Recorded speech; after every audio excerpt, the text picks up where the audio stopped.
इंडोनेशियामधील Borobudur बौद्ध विहार हा जगातील सगळ्यात मोठा बौद्ध विहार आहे. हा इंडोनेशियामधील जावा प्रांत मगलोक नगरात स्थित आहे. या विहाराची बांधणी इसवी सन 750 ते 850 या काळात झाली. हा महायान बौद्ध विहार आहे. हा 9 मजली बौद्ध विहार सगळ्यांनाच आश्चर्यचकित करतो. हा बौद्ध विहार 6 चौकोर चबुतऱ्यांवर बनवण्यात आला आहे. याचा वरचा भाग हा गोलाकार आहे. 2672 शिलालेख आणि 504 बौद्ध प्रतिमांनी हा विहार सजवण्यात आलाय. या विहाराच्या सगळ्यात वरच्या भागावर कुंभन म्हणजे स्तूपाच्या आकाराचे 72 बौद्ध मूर्त्या आहेत, ज्या अत्यंत आकर्षक आहेत. त्या कशा प्रकारे बनवल्या गेल्या हा खरंच एक संशोधनाचा भाग आहे. हा विश्वातील सगळ्यात मोठा बौद्ध विहार आहे. या अप्रतिम आणि भव्य दिव्य विहाराची निर्मिती 9व्या शतकात शैलेंद्र राजवंश यांच्या कार्यकाळात झाली.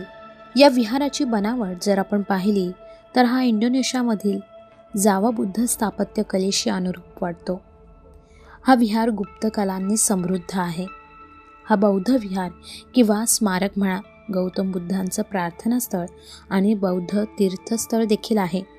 या तीर्थस्थळाची यात्रा स्मारकाच्या खालून आरंभित होते.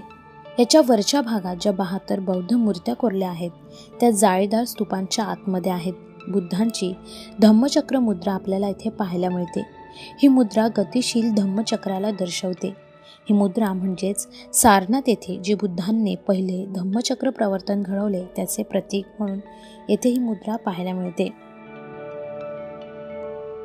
बोरोबुदूर विहार हा एखाद्या स्तूपाप्रमाणे बनवण्यात आलाय. याचं स्वरूप पिरॅमिडशी प्रेरित आहे. याची बांधणी वर्गाकार आहे. याची प्रत्येक भुजा 118 मीटरची आहे. यात 9 मजले आहेत. खालची 6 मजले हे चौकोनी आणि वरचे 3 हे गोलाकार आहेत. सगळ्यात वरच्या भागात मोठ्या स्तूपाच्या भोवती घंटीच्या आकाराची 72 बौद्ध स्तूप आहेत, ज्याच्यात कोरीव काम करून आणि छेद करून त्या आतील भागात बौद्ध मूर्त्या अत्यंत सुंदर रीतीने ठेवण्यात आल्यात. यात जावा आणि भारतातील राजांनी बनवलेल्या वास्तुशिल्पांचं कोरीव कामही आपल्याला येथे पाहायला मिळतं. या विहाराच्या सगळ्यात वरच्या बाजूस घंटीच्या आकारात सगळ्यात विशाल स्तूप पाहायला मिळतो. या स्तूपाच्या शिलापट्ट्यांवर बुद्धांच्या अनेक मूर्त्या कोरण्यात आल्या आहेत. या विहाराच्या पायऱ्या आजही व्यवस्थित आहेत.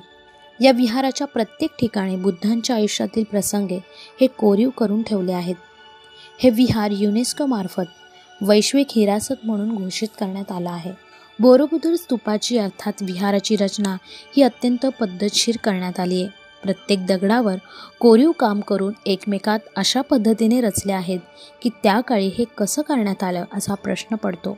ज्या काळी ह्या स्तूपाची रचना झाली त्या काळी कुठलीही सोयीसुविधा उपलब्ध नव्हती. हा 9 मजली बौद्ध विहार डोळे दिपवून टाकतो. या वास्तूवरची नजर हलत नाही अशा पद्धतीची रचना याची करण्यात आली आहे. बोरोबुदूर या शब्दाचा अर्थ असा होतो, बोरो म्हणजे मोठा आणि बुदूर म्हणजे बुद्ध म्हणजेच मोठे बुद्ध.